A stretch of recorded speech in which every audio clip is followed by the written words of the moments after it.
네, 오늘 아침에 우리에게 주시는 하나님의 은혜의 말씀은 로마서 4장 4절에서 8절까지의 말씀 다 같이 합독하도록 하겠습니다. 일하는 자에게는 그 삭을 은혜로 여기지 아니하고 빛으로 여기거니와 이를 아니할지라도 경건치 아니한 자를 의롭다 하시는 이를 믿는 자에게는 그의 믿음을 의로 여기시나니 일한 것이 없이 하나님께 의로 여기심을 받는 사람의 행복에 대하여 다윗이 말한 바 그 불법을 사하심을 받고 그 죄를 가리우심을 받는 자는 복이 있고 주께서 그 죄를 인정치 아니하실 사람은 복이 있도다 함과 같으니라. 아멘. 하나님의 말씀입니다. 로마서 4장 1절에서 3절의 그 말씀은 아브라함에 대해서 말씀하면서 모든 사람뿐만 아니라 모든 시대에 구원에 이르는 길은 오직 믿음으로 말미암은 것임을 분명하게 말씀한 바가 있습니다.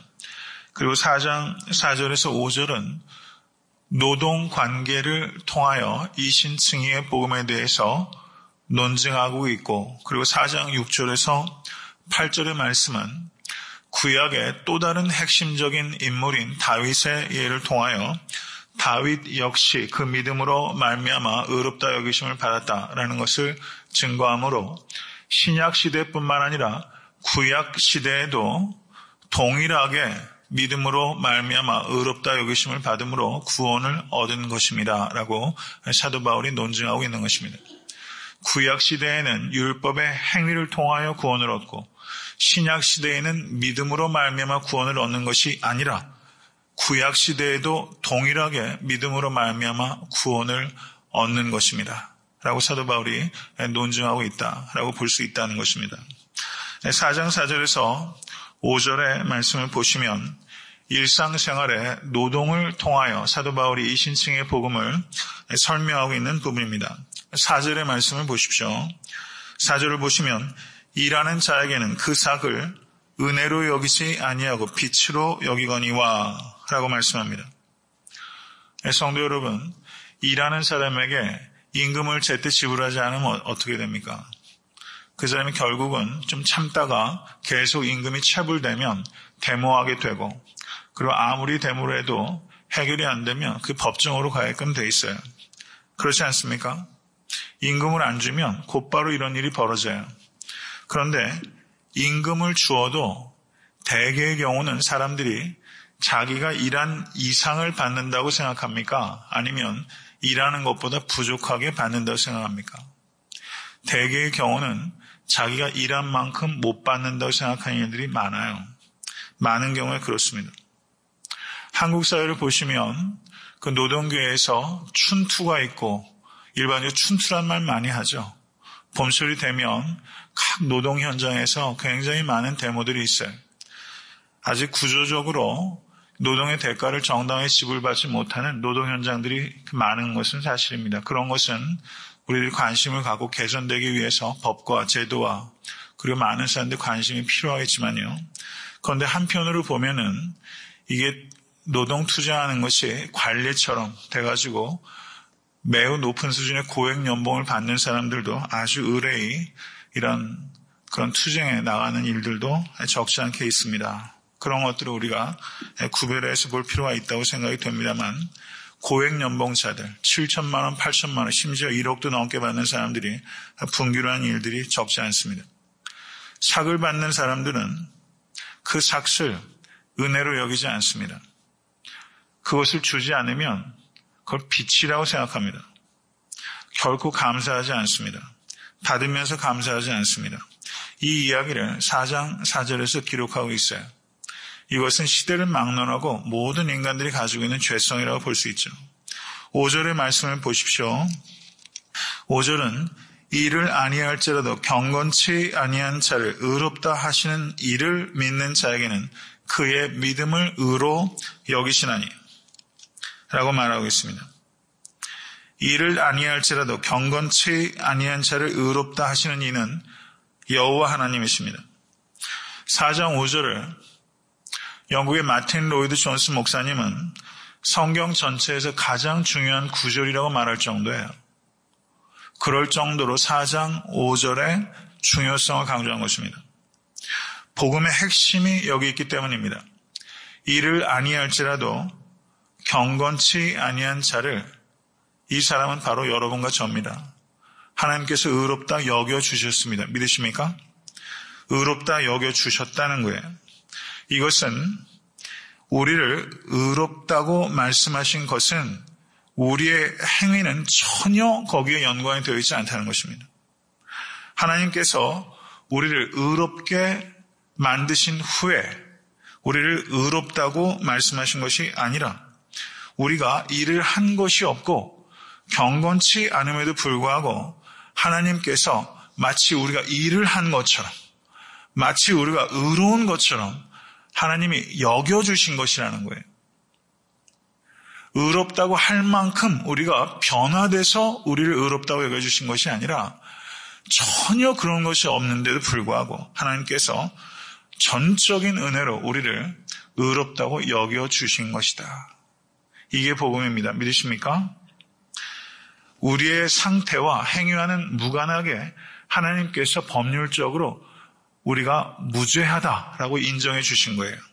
이것이 이신칭의의 복음입니다. 여기에서 4장 3절에서 8절에 반복되고 있는 키워드가 있어요. 그게 뭐냐면 4장 3절을 보십시오. 4장 4절. 4장 3절에도 있죠. 의로 여기신 바 되었느니라. 4장 4절.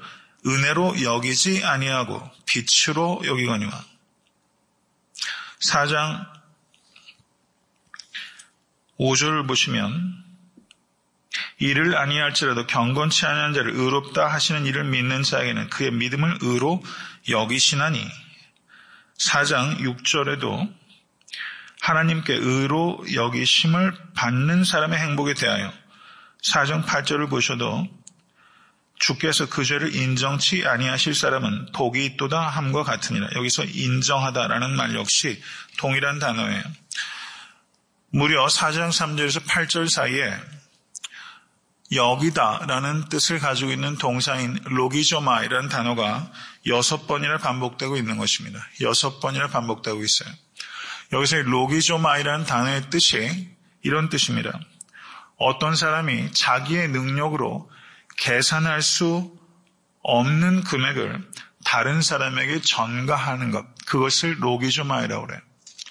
자기가 계산할 수 없는 돈을 다른 사람에게 전가하는 것입니다. 성경에서 이 전가하다는 개념이 세 차례 벌어지게 됩니다. 아담이 에덴 동산에서 범한 죄가 우리에게 전가가 된 것입니다.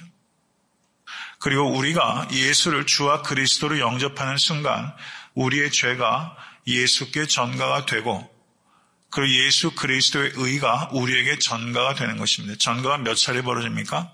세 차례 벌어지게 되는 거예요. 우리는 아담의 죄 때문에 죽게 됩니다. 죄로 인해 아담의 죄로 인해서 세상에 사망이 들어온 것입니다. 그리고 우리가 예수를 믿는 순간 우리의 죄가 예수께 전가가 되고 그래서 예수께서 세상 죄를 지고 속죄 양으로 십자가를 담당하신 것이고 그리고 예수의 의가 우리에게 전가가 되어서 우리가 일을 하지 아니하고 경건치 아니함에도 불구하고 하나님께서 우리에게 전가된 예수 그리스도의 의를 보시고 우리를 의롭다고 인정해 주신 것입니다. 믿으십니까? 이것이 이신칭의 복음이에요. 자기의 의라는 더러운 옷 때문이 아니라 우리가 우리에게 덧입혀진 예수 그리스도의 의로운 옷 때문에 우리를 하나님께서 의롭다고 인정해 주시는 것입니다. 하나님께서 우리에게 우리의 죄값을 치루라고 하지 아니하시고 우리의 죄값이 예수 그리스도의 보배로운 피로 치루어졌다라고 인정해 주시는 것입니다. 이것이 전가의 개념이에요. 이것이 여기다라는 뜻입니다. 고린도후서 5장 19절에서 21절을 보시면 이렇게 말씀합니다. 하나님께서 그리스도 안에 계시사 세상을 자기와 화목하게 하시며 저희의 죄를 저희에게 돌리지 아니하시고 화목하게 하는 말씀을 우리에게 부탁하셨느니라. 그러므로 우리가 그리스도를 대신하여 사신이 되어 하나님이 우리로 너희를 권면하시는 것 같이 그리스도를 대신하여 간구하노니 너희는 하나님과 화목하라. 하나님이 죄를 알지도 못하신 자로 우리를 대신하여 죄를 삼으신 것은 우리로 하여금 저희 안에서 하나님의 의가 되게 하려 하심이니라. 아멘. 이 말씀 역시 이 신층의 복음을 사도 바울이 다른 표현으로 말씀하고 있는 부분입니다. 이사야서 53장은 하나님은 우리 무리의 죄악을 그에게 담당시키셨도다 라고 말씀하시면서 우리의 죄가 하나님께로 예수님께로 전가가 되었다는 것을 말씀하고 있는 것입니다. 우리가 아무것도 하지 아니하였고 우리가 불경건할 때 하나님께서 예수 그리스도를 믿음으로 말미암아 우리에게 전가된 의로 바로 나를 의롭다고 여겨주신 것입니다. 믿으십니까? 이것이 우리의 삶의 가장 중요한 사건이에요. 이것 때문에 우리는 기뻐해야 될 이유가 있는 것입니다. 여한 환경에도 이것 때문에 우리는 승리할 수 있게 된 것입니다. 믿으세요? 이것이 성도님들의 생각과 감정과 그리고 의지와 그리고 삶의 모든 자리에서 하나님께서 나를 의롭다 여겨주심으로 거룩하신 하나님과 화평케 되었다는 사실로 인해서 성도님들의 삶이 새로워지고 모든 환경 속에서 넉넉하게 승리하실 수 있게 되는 것입니다. 이것을 기억하실 수 있게 되기를 주님의 이름으로 간절히 축원합니다. 로마 가톨릭은 이렇게 이야기합니다. 영세를 받아야 죄가 용서받는다라고 로마 가톨릭은 가르쳐요. 세례를 받는 순간 그리스도의 의가 그 사람에게 주입된다라고 말해요. 세례를 받는 순간 그리스도의 의가 마치 주사기로 주입하는 것처럼 그리스도의 의가 영세를 통하여 주입된다라고 말을 합니다. 이것은 철저하게 비성경적입니다. 우리는 세례를 받는 순간 의롭게 되는 것이 아니라 예수 그리스도를 믿는 순간 의롭게 되는 것입니다. 만약에 예수 그리스도를 진심으로 주와 그리스도로 믿지 않는데 세례를 받는다면 그 세례는 하등의 의미와 가치를 갖지 못해요. 그럼 본질은 무엇입니까? 예수님을 믿는 거예요. 예수를 믿음으로 말미암아 구원을 받는 거예요. 그러면 세례는 무엇입니까? 그것은 예수를 믿음으로 말미암아 옛사람이 죽고 예수 그리스도 안에서 새 생명을 갖게 됐다는 것을 회중 앞에서 공식적으로 믿음으로 고백하는 거예요. 그러므로 세례는 그 본질이 있을 때만 의미와 가치를 갖게 되는 것입니다. 진심으로 믿음으로 말미암아 의롭게 되었다는 것을 공개적으로 선언하는 것과 같은 것이 세례라고 이렇게 말할 수 있는 것입니다. 로마서 4장 11절은 이렇게 말합니다. 할례의 표를 받은 것은 무할례 시에 믿음으로 된 의를 인친 것이다. 할례의 표를 받은 것은 무할례 시에 믿음으로 된 의를 인친 것이다 라는 거예요.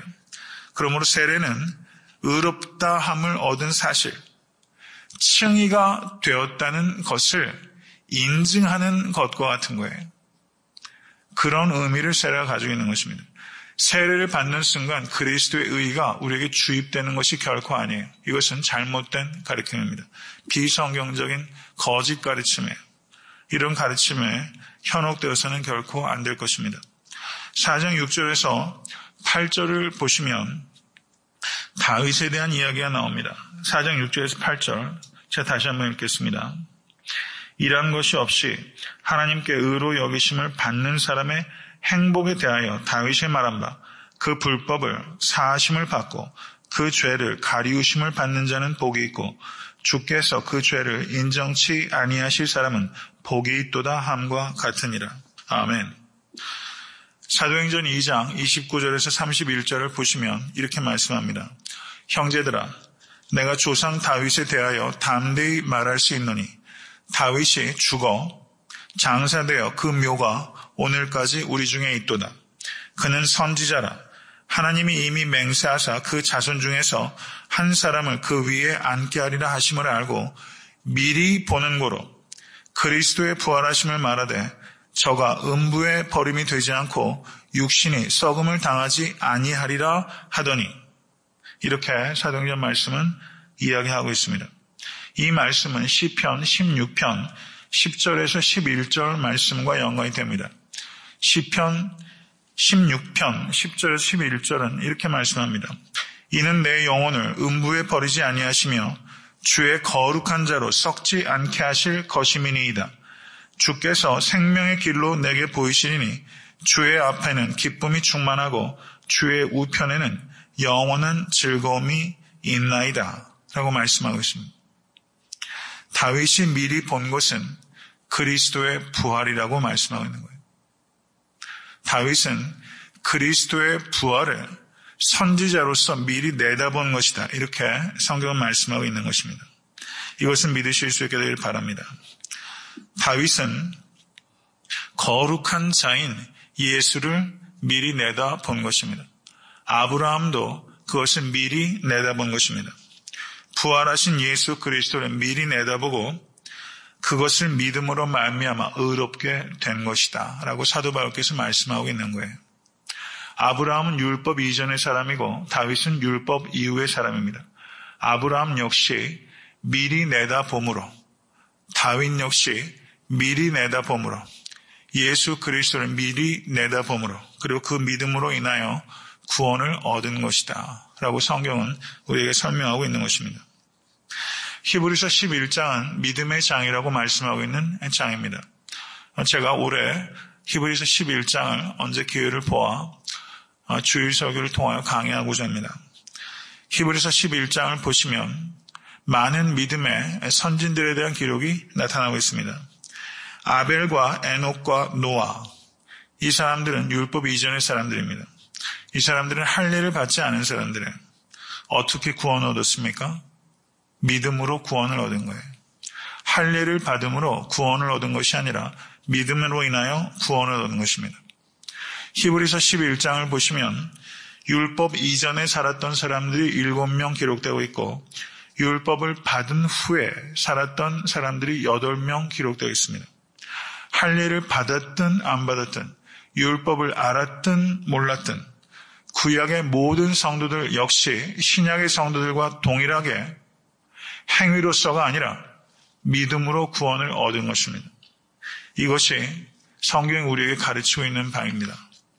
율법의 행위로서가 아니라 오직 믿음으로써 구원을 얻는 것입니다. 이것이 행복이라고 다윗이 말하고 있는 거예요. 그래서 다윗이 다시 한번 말씀을 드립니다. 불법을 사하심을 받고 그 죄를 가리우심을 받는 자는 복이 있다. 우리의 죄가 예수 그리스도로 말미암아 가리워졌습니다. 믿으십니까? 이것이 우리의 행복이에요. 우리의 죄가 예수 그리스도의 보배로운 피로 가리워졌어요. 여기에 우리의 참된 행복이 있습니다. 믿으십니까? 정말 이것을 믿으실 수 있기를 간절히 바랍니다. 그래서 제가 오늘 찬송가 불렀던 것이 무엇입니까? 찬송가 495장 내 영혼이 은총 입어 중한죄짐 벗고보니 슬픔 많은 이 세상도 천국으로 화하도다. 죄짐을 벗었다는 것을 깨달으면 슬픔 많은 이 세상도 천국으로 바뀌게 되는 거예요.